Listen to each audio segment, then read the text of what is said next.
Hey there, Kevin McNally. First, a reminder, my Beyond 2020 Low Vision and Blindness Conference in Cambridge, Massachusetts is happening 1 week from tomorrow, October 17th. It's going to be an all-day event filled with technology, talks, speakers, you name it. It's going to be a great time. It's, again, in Cambridge. There's only a few tickets left. If you are in the area and you can make it, please join us for this free all-day event. We're looking forward to it. It's going to be a good time. Secondly, and the purpose of this video, I have been asked to do a video on what should you do as a sighted person if you come upon a person that obviously is visually impaired. And I say obviously, okay, let's just go with the typical signs. Maybe they have a guide dog, or maybe they're using a white cane.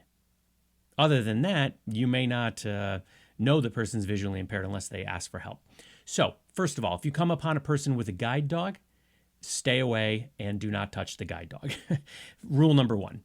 I think we all pretty much know this at this point.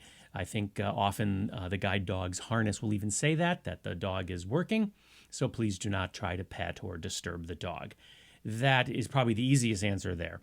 If a person with a guide dog needs your help, they're going to say something just out loud and you'll know it. But generally, the best thing to do is just step back and let them do their job.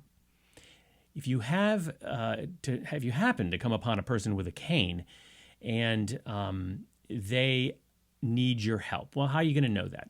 Well, I can tell you from experience, years ago, and actually this person did not have a cane, but years ago, I was at a concert.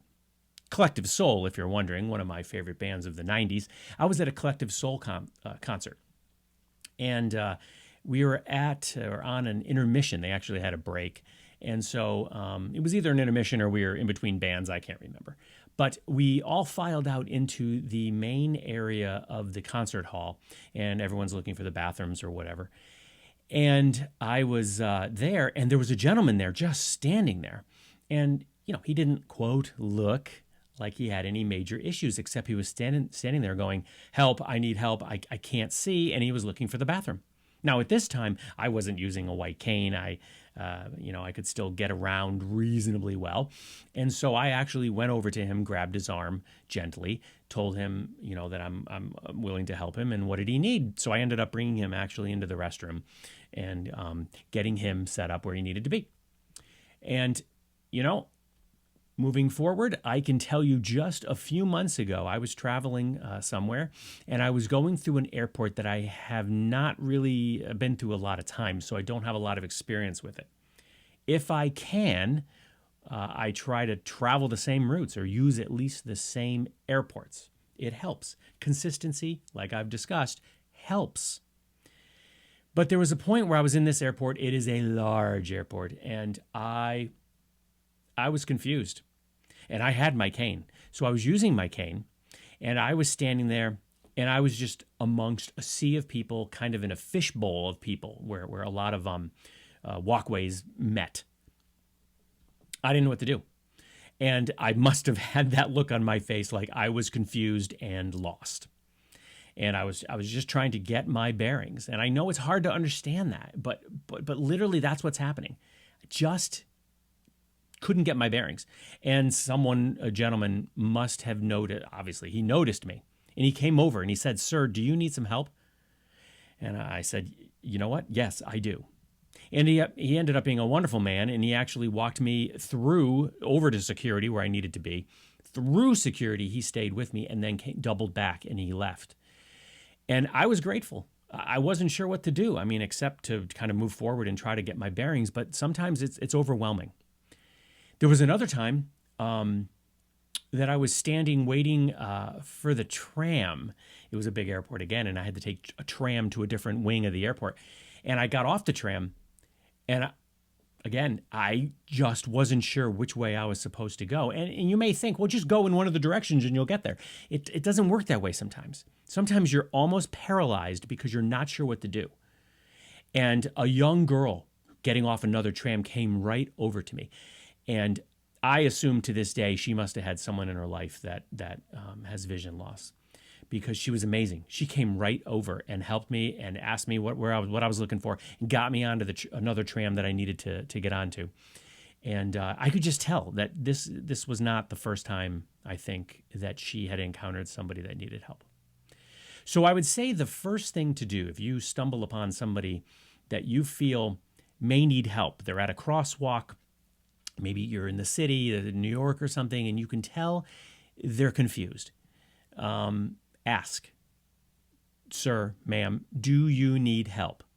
They'll tell you if they do. What you don't want to do is, and this may seem obvious, but do not just go up and grab their arm or grab their waist or grab their cane. Do not grab someone's cane. That is their connection, especially if they are fully blind. That is their 100% connection to everything around them except for their ears.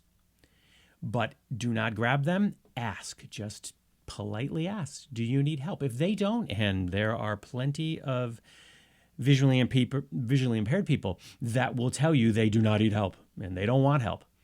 Now, I am not necessarily one of those people. If I need help, I'm going to tell you I need help, or I will accept your help. But there are people out there that don't want help and they want to do it on their own. So simply asking it politely is a very reasonable and appropriate way to approach someone that you think may need help. And beyond that, that's really it. It's really the person's going to let you know, or the one way or the other. And if they need help, great. Help them. A few things to know. Doing the sighted guide technique. Let's say they want you to help them by letting them grab your arm. There is a whole technique, and you can look it up. It's called the sighted guide technique. And there is a method to leading someone that has vision loss. Now, ideally, as of the last time I have been trained and read about it, ideally the best method is to let them grab your arm, either side, whatever they're comfortable with.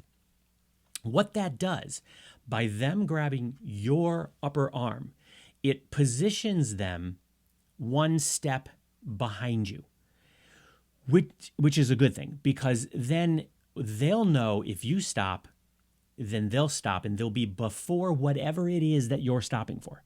So if there's a curb and you stop to say curb or something, they'll know before they hit it because you're there first by that 1 foot or so. If you come upon stairs, they're going to know because they're going to feel you go up the stairs before anything happens. Which brings me to another point. Everyone in my life, some people more than others, have been trained up, if you will, on announcing everything when they're with me. It's really great. So, of course, my significant other, Renee, she is the best at it because she's with me all the time. So as we're walking, even if I'm not hanging on to her, but I usually am, she'll say, step, curb, ramp, whatever it is. She's dialoguing and just announcing everything that's happening. And that is the best way. So if I'm hanging onto her arm, I'm one step behind her, and then she's announcing obstacles. That is the best. So if someone with vision loss asks you, or if they take your arm, announce what is happening. Politely, loudly, and clearly. Okay, we're coming upon a stairwell. Down steps, and they're going to feel you go first, up or down, because they're hanging on to you. It works great. And the funny thing is, Renee has told me that when she's been out without me, like out with her sister or something, that Renee is still announcing things to her sister who does not have vision problems. So it's really funny. And they laugh about it like, you don't need to tell me about every curb because I can see them. But that just shows you how dedicated people are, and it's great. That's about all I can offer right now. Ask, respond if they want you to help them in some way. They'll tell you. Now, if you come upon somebody that doesn't have a cane, but you can tell there's something wrong and they're not asking for your help, that is a 50-50 situation. If they're not asking for help and they don't have a cane, or they don't they're not asking for help. You run the risk of asking if you want to help somebody and them getting snarky with you. But it's a risk. It's a risk. If you're willing to take it, take it. But I think people that know they need help and have accepted the fact that they're in a situation where they need help, if they ask for help, they mean it, or they'll tell you they don't. And hopefully they'll be polite about it. I know I would be. That's my suggestions for now. If you have comments, questions, please always, Kevin@successwithvisionloss.com.